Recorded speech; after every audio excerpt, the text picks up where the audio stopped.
इस वीडियो में आपको क्लास 12 फिजिक्स सब्जेक्ट का कंप्लीट सॉल्यूशन देखने को मिलेगा। यदि आपको और भी सब्जेक्ट की वीडियो देखनी है तो मैं YouTube channel MS education TV के ऊपर जाके देख सकते हैं। यदि आपको PDF डाउनलोड करनी है तो इस वीडियो के डिस्क्रिप्शन में आपको वेबसाइट का लिंक मिल जाएगा, वहाँ से आप इसको डाउनलोड कर सकते हैं। सबसे पहले देखिए सेक्शन A, इसमें 1 मार्क के क्वेश्चन दिए गए हैं। First question, with the increase of area of cross section of a conductor it's resistivity. यदि किसी कंडक्टर के क्रॉस सेक्शन का एरिया बढ़ाएंगे तो इसकी जो रेसिस्टिविटी है डज नॉट चेंज, यानी कि ये चेंज नहीं होगी। D option right. Question 2, torque acting on a dipole in electric field is given by. तो इसका जो बनेगा PE sin थीटा। B option right. Question 3, magnetic susceptibility of diamagnetic substance is small and negative. A option right. Question 4, which phenomenon illustrate particle nature of light wave. तो क्या कौन सा नाम होता है उस फिनोमिना का, उसको हम बोलते हैं क्या, photo electric effect. Photo electric effect, लेकिन इसमें कोई भी ऑप्शन नहीं दे रखा तो इसमें राइट आंसर होगा डी ऑप्शन। इसमें क्या आना चाहिए, photo electric effect illustrate particle nature of light waves. Question 5, which of the following has highest frequency. सबसे ज़्यादा फ्रीक्वेंसी किसकी होती है, गामा रेज की। आपको मुझे बताना है हाईएस्ट वेवलेंथ किसकी होती है। अगर यहाँ पे हाईएस्ट वेवलेंथ आता तो इसका राइट आंसर क्या होता, ज़रूर कमेंट सेक्शन में बताएं। Question 6, the ratio of intensity of two light waves. Intensity का रेशियो दे रखा है। The ratio of maximum and minimum intensity in their interference pattern will be. तो इनका आपको रेशियो निकालना है मैक्सिमम और मिनिमम इंटेंसिटी का। तो इसमें यहाँ पे देखिए मैक्सिमम का फॉर्मूला है स्क्वायर रूट लेके दोनों को ऐड करके स्क्वायर करेंगे, यह आएगा 49। मिनिमम के लिए माइनस कर लेंगे स्क्वायर रूट लेके, 4 - 3 का स्क्वायर यानी कि 1 का स्क्वायर 1। तो इनका रेशियो आएगा 49:1। B option right. Question 7, the least distance of distinct vision for a normal human eye is. तो इसका राइट आंसर है 25 सेंटीमीटर। यानी कि कोई भी हमें आंखों से देखने के लिए किसी चीज़ को क्लियर, वो चीज़ हमारी आंखों से लगभग 25 सेंटीमीटर की दूरी पे होनी चाहिए, तभी हमें वो क्लियर दिखेगी। ये 10th क्लास में भी आता था क्वेश्चन, आपने देखा भी होगा। Question 8, prism works on the principle of. Prism किसके ऊपर, किस प्रिंसिपल के ऊपर वर्क करता है, refraction. Question 9, in the following nuclear reaction. यहाँ पे जो एक्स है वो आपको बताना है क्या है। एक्स जो नीचे दे रखा है ये बताना है। तो एक्स यहाँ पे कितना हो जाएगा 90, यानी कि इसमें राइट आंसर है सी ऑप्शन 90, क्योंकि यहाँ पे एक्स और 2 का सम करेंगे कितना आना चाहिए 92। इसका मतलब एक्स यहाँ पे कितना है 90। Question 10, two light waves of equal amplitude and wavelength are superimposed. यानी कि 2 लाइट वेव्स हैं, उनका एम्पलीट्यूड और वेवलेंथ बराबर है और एक दूसरे के ऊपर सुपर इम्पोज कर दी। The amplitude of the resultant wave will be maximum when the phase difference them is. तो एम्पलीट्यूड मैक्सिमम कब होगा, जब उनका फेज डिफरेंस क्या हो, 0। ये option right. Question 11, the de Broglie wavelength associated with A particle of momentum is given by. ये किसके द्वारा दी जाती है, H/P। यानी कि जो वेवलेंथ है ये Planck constant divide by momentum. Question 12, at absolute 0 germanium act as. Absolute 0 के ऊपर जर्मेनियम किस तरीके से बिहेव करेगा, इंसुलेटर की तरह। The energy gap is maximum in. Energy gap maximum किस में होता है, नॉन मेटल में। Option C right. In glass the velocity of light is minimum 4। तो मैंने मिनिमम जो वेलोसिटी होगी किसकी होगी, वॉयलेट की। Option B right. क्वेश्चन 15, ये आपके असर्शन रीजन क्वेश्चन है। असर्शन दे रखा है, in a uniform electric field electrons moves in the opposite direction of electric field. Statement बिल्कुल ट्रू। रीजन है this is because of negative charge of an electron. ये भी इसका ट्रू है और इसकी करेक्ट एक्सप्लेनेशन है। तो इसका राइट आंसर होगा both assertion and reason are true and reason is correct explanation of assertion. Next question 16, the whole charge of a conductor can not be transferred to another isolated conductor. पहली statement true. Reason, the total transfer of charge from one to another is not possible. Second जो statement है ये भी क्या है, true. और ये इसकी करेक्ट एक्सप्लेनेशन नहीं है। तो इसका राइट आंसर है both assertion and reason are true, but reason is not correct explanation of assertion. Next question 17 assertion total flex through a closed surface is 0 if net charge enclosed by the surface is 0. Assertion true. Reason Gauss law is true for any closed surface no matter what is the shape or size. Second भी क्या है इसकी true statement है और ये इसकी correct explanation है। तो इसमें राइट आंसर होगा both assertion and reason are true and reason is correct explanation of assertion. Question 18 assertion in Young's double slit experiment all fringes are equal width. Assertion true. Reason the fringe width depends upon wavelength of light used, distance of screen from the plane of slides and slide separation. Second statement भी क्या है इसकी true है और ये इसकी जो है रीजन जो है इसका करेक्ट एक्सप्लेनेशन है। तो इसमें आएगा both assertion and reason are true and reason is correct explanation of assertion. Next यहाँ पे सेक्शन बी स्टार्ट हो गया। इसमें दो नंबर के क्वेश्चन दिए हुए हैं। इसमें क्वेश्चन 19 है the force of attraction between A positively charge particle and negatively charge particle is F. यानी कि दो चार्ज हैं यहाँ पे पॉजिटिव और नेगेटिव, अगर उनकी बीच की डिस्टेंस को 1/4 कर देंगे तो नया फोर्स के ऊपर क्या जो है कितना बनेगा। तो फोर्स का फॉर्मूला होता है F इज इक्वल टू के Q1 Q2 upon R square. यदि आर की जगह पर आप 1/4 रखेंगे 1/4 का मतलब 1/16 16 ऊपर चला जाएगा, यानी कि जो नया फोर्स होगा वो पुराने वाले फोर्स का क्या हो जाएगा 16 टाइम्स 16 गुना। इसी के और में एक और क्वेश्चन है what is number of electrons in 1 microcoulomb. 1 microcoulomb में कितने इलेक्ट्रॉन होते हैं। तो इसका फॉर्मूला है Q is equal to N × E और N की वैल्यू निकालनी है तो चार्ज को इलेक्ट्रॉन से डिवाइड कर देंगे। चार्ज है 10⁻⁻⁻⁶ और इलेक्ट्रॉन के ऊपर चार्ज होता है 1.6 × 10⁻⁻⁻19। सोल्व करेंगे तो यह आएगा 6.25 × 10⁻12 इलेक्ट्रॉन। ये चार्ज होता है इलेक्ट्रॉन के ऊपर। Question 20 explain the significance of negative energy of an electron in orbit. Explain करना है the energy of an electron in orbit of an atom is negative. It shows that the electron is bounded to the nucleus. Greater the value of negative energy more tightly the electron is bound to nucleus. अगर negative energy ज़्यादा होगी तो electron जो है nucleus के साथ tightly जो है बाउंड हो जाएगा। 21 a circular coil of radius R carrying current I. एक सर्कुलर कोयल है जिसकी रेडियस आर है, करंट उसके अंदर आई है। तो आपको मैग्नेटिक फील्ड बताना है सेंटर के ऊपर, तो ये होगा B is equal to μ0 I upon 2R। Draw the diagram of AC circuit containing capacitor only. तो आपको सर्किट डायग्राम बनाना जिसमें कैपेसिटर है। तो ये आपका AC सर्किट है और ये कैपेसिटर है, ये डायग्राम आपको बनाना है। नेक्स्ट क्वेश्चन 23 आपको इलेक्ट्रोमैग्नेटिक वेव की प्रॉपर्टी लिखनी है, दो लिखनी है। यहाँ पे 4 दी गई, कोई भी आप 2 लिख सकते हैं। First electromagnetic waves are transverse in nature में ट्रांसवर्स होती हैं। They propagate by varying electric field and magnetic field such that these two fields are at right angles to each other and at a right angle with the direction of propagation of wave. Same speed in vacuum for all waves, no material medium required for propagation. आपको मुझे comment section में बताना है vacuum के अंदर light की speed कितनी होती है, यानी कि वैक्यूम के अंदर लाइट की स्पीड कितनी होती है, कमेंट सेक्शन में ज़रूर बताएं। या आप मीटर पर सेकंड या फिर किलोमीटर में भी आप किलोमीटर पर सेकंड बता सकते हैं। 24 define power of lens and its SI unit. Power of lens is its ability to converge or diverge the ray of light falling on it. यानी कि ये एक एबिलिटी है किसी को कन्वर्ज करना और डाइवर्स करना। इसकी जो पावर होती है ये होती है of focal length f is given by P is equal to 1/f। यानी इसकी डेफिनेशन है 1/f। इसमें जो f होगा ये मीटर में होगा। तो पावर की जो SI यूनिट होती है डायप्टर, इसको D से डिनोट करते हैं। 25 डी ब्रोगली वेवलेंथ बतानी है, जिसमें यहाँ पे पोटेंशियल डिफरेंस है 100 वोल्ट। तो इसका फॉर्मूला आता है 1.227 डिवाइड बाई √v।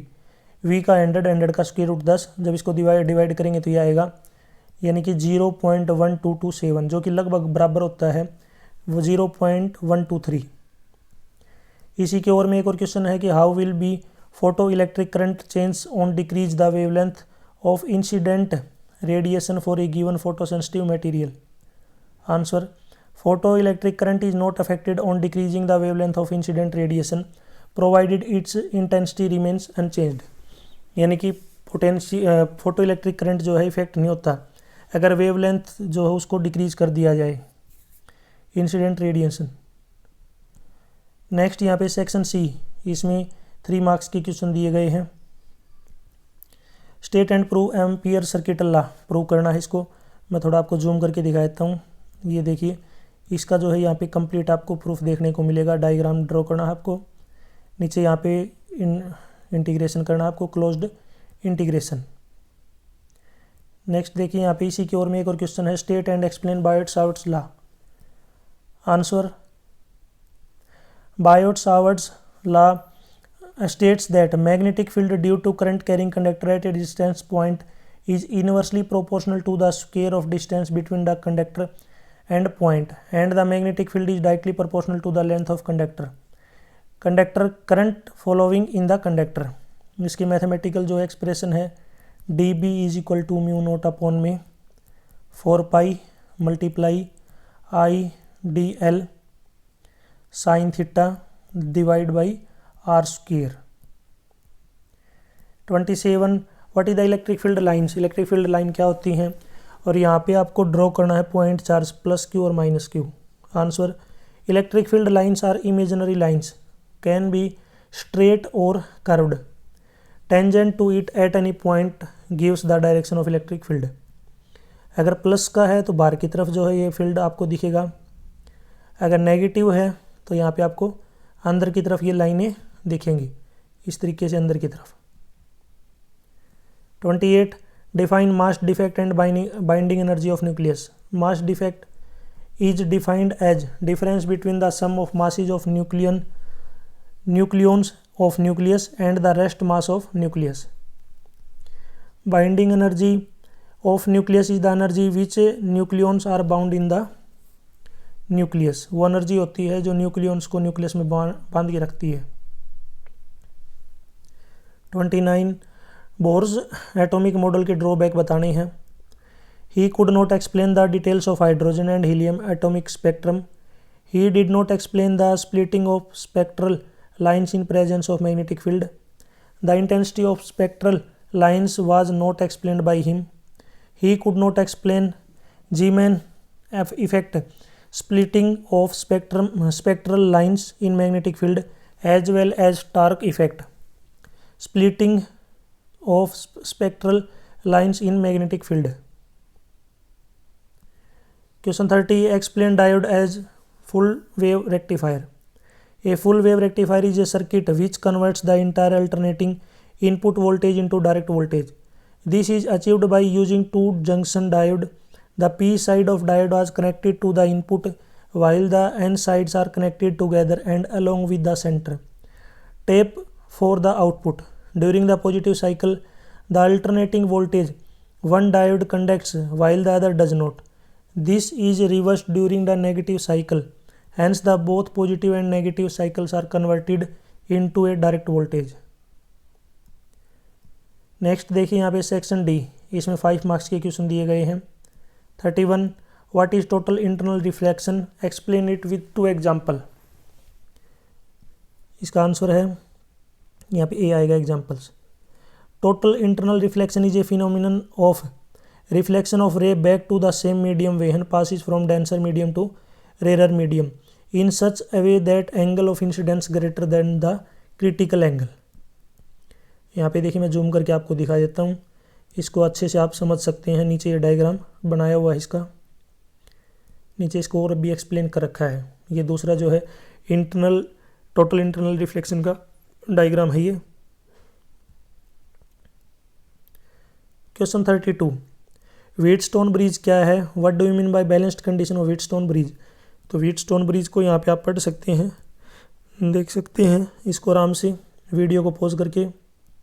इसमें आई जी की जो वैल्यू होती है ये 0 होती है, यहाँ पे देख सकते हैं V B is equal to V D, P Q upon P, P upon Q is equal to R upon S. This is balanced condition. ये इसका डायग्राम होगा, ये भी आपको याद रखना है। 33 state and prove Gauss law in electrostatics. Gauss theorem क्या है? द सरफेस इंटीग्रल, ये इसकी जो है इसकी इक्वेशन एक्सप्रेशन है। नीचे इसको यहाँ पे एक्सप्लेन कर रखा है, मैं आपको जूम करके दिखा देता हूँ। देखिए इस तरीके से आपको ये सोल्व करना है। नेक्स्ट है यहाँ पे सेक्शन ई, इसमें 4 मार्क्स के क्वेश्चन दिए गए हैं। इसमें देखिए 34 का ये आपका केस स्टडी क्वेश्चन है। पहले इसको आप पढ़ लीजिए, इससे रिलेटेड नीचे क्वेश्चन पूछे गए हैं। इसमें पहला है steady current I flows through a metallic conductor whose area of cross section increased continuously from one point to another. The drift velocity of free electron as a function of A will be decrease. B part, for Ohm's law is obeyed, then what is the relation between electric field E and drift velocity? तो इसमें drift velocity जो है directly proportional है electric field के। When a current flows in a conductor, what is the order of magnitude of drift velocity of electron through it? तो यह आएगा 10⁻⁻² centimetre पर second. D part, the 2 nichrome wires of equal length but having radii in the ratio 1:3 are connected in series across and electric cell. The drift velocity of free electrons through them will be the ratio. तो वो उल्टा हो जाए, इनका ratio जो उल्टा हो जाएगा क्योंकि ये इन्वर्सली प्रोपोर्शनल है वी आर के। तो जो था 1:3 था, ये हो जाएगा 3:1। इसी की ओर में एक और क्वेश्चन है, what is the path of electron in presence in the presence of electric field. Sorry, पहला है एब्सेंस यानी कि इलेक्ट्रिक फील्ड के एब्सेंस में, दूसरा है इलेक्ट्रिक फील्ड की प्रेजेंस में। तो इसमें क्या हो जाएगा, पहले में तो आएगा अगर एब्सेंस इलेक्ट्रिक फील्ड तो पाथ स्ट्रेट होगा, अगर इलेक्ट्रिक फील्ड प्रेजेंट है तो पाथ जो है ट्विस्टेड और कर्व होगा। क्वेश्चन 35, ये भी आपका केस स्टडी क्वेश्चन है, इसको आप पढ़ लीजिए एक बार अच्छे से। इसमें पहला क्वेश्चन है, to convert galvanometer of resistance R G into voltmeter a shunt resistance R is connected in series with galvanometer. B, to convert the galvanometer of resistance R G into ammeter a shunt of resistance R is connected in parallel with galvanometer. C, why is galvanometer not used directly as ammeter? Answer, the galvanometer is a very sensitive device. For a small amount of current the galvanometer deflection will be maximum. यानी कि galvanometer को हम directly ammeter की जगह use क्यों नहीं कर सकते, क्योंकि गैल्वेनोमीटर एक सेंसिटिव डिवाइस है, ये छोटे से छोटे करंट को भी क्या करता है, सेंस करता है। तो यहाँ पे जो है ये मैक्सिमम डिफ्लेक्शन करेगा अगर इसके अंदर करंट पास करेंगे तो। इट में भी डैमेज, और ये डैमेज भी हो सकता है अगर इसके अंदर ज़्यादा करंट पास करते हैं, तो इसलिए जो है इसको यूज नहीं करते। डी का, a galvanometer coil resistance 120 ohm, full square deflection current है 2.5 milliampere. To convert in ampere to range 0 to 7.5, find the value of shunt resistance. तो ये हो जाएगा I G is equal to 2.5। इसको जब आप एम्पियर में कन्वर्ट करेंगे तो ये हो जाएगा 1000 से डिवाइड करेंगे तो ये आएगा अपने पास 0.0025 ampere. What is the reading of current measured by ammeter. Current measured कितना होगा, तो यहाँ पे देखिए इसका सॉल्यूशन दे रखा है, R S is equal to I G upon I minus I G multiply R G. ये सारी वैल्यू रख ली, इसने सोल्व कर लिया तो आ गया 0.04 ओम। आप मुझे इंस्ट्रूमेंट का नाम बताएंगे, डिवाइस का नाम बताएंगे जिससे हम पोटेंशियल डिफरेंस नापते हैं, यानी कि पोटेंशियल डिफरेंस हम किस डिवाइस से या किस इंस्ट्रूमेंट से मेजर करते हैं। इसका आंसर आप मुझे ज़रूर कमेंट सेक्शन में बताएं। नॉर्मल सा क्वेश्चन है ये। यदि आपको एग्ज़ाम में 90% प्लस मार्क्स चाहिए तो आप मेरी वेबसाइट से पेड पीडीएफ खरीद सकते हैं। पेड पीडीएफ में लगभग सेम क्वेश्चन मिलेंगे जो कि लेटेस्ट सिलेबस के अंदर जो है वो है लास्ट 10 ईयर का जो पेपर है उनको एनालाइज किया गया है, और हरियाणा बोर्ड में या फिर और जो कोई भी है जिसकी आप तैयारी कर रहे हैं उसमें लगभग जो है क्वेश्चन आपको सेम देखने को मिलेंगे। तो अभी तो लगभग 10th 12th के अवेलेबल हैं, बाकी भी जल्दी जो आपको प्रोवाइड करवा दी जाएंगी। तो इनकी आप ज़रूर तैयारी करें, इनको ज़रूर खरीदें। अगर आप नॉर्मल स्टूडेंट हैं तो आप लगभग इसमें 80% ले लेंगे, अगर आप अच्छे स्टूडेंट हैं तो 90% प्लस ले लेंगे, और 10% आप जो है खुद भी अपनी सेल्फ स्टडी करेंगे अलग से, तो आराम से आप जो है अच्छे 95 मार्क्स आप इजीली ले पाएंगे। PDF डाउनलोड के लिए आप जो है वेबसाइट के ऊपर मेरी वीडियो के डिस्क्रिप्शन में लिंक है, या फिर आपको इस कोने में वेबसाइट का नाम दिख रहा होगा, इससे डाउनलोड कर सकते हैं। डाउनलोड की प्रोसेस मैंने बता रखी है। वैसे तो आप वेबसाइट पे जाएंगे तो आप नॉर्मली परचेज़ कर सकते हैं, उसके लिए कुछ थोड़ी सी फीस रखी गई है क्योंकि मेहनत करके बनाई गई है आपके लिए। अगर आपको बाई नहीं करनी है, अगर आपको फ्री में पढ़ना है तो वेबसाइट के ऊपर फ्री स्टडी मटेरियल भी है, उसको भी आप पढ़ सकते हैं। Thanks for watching.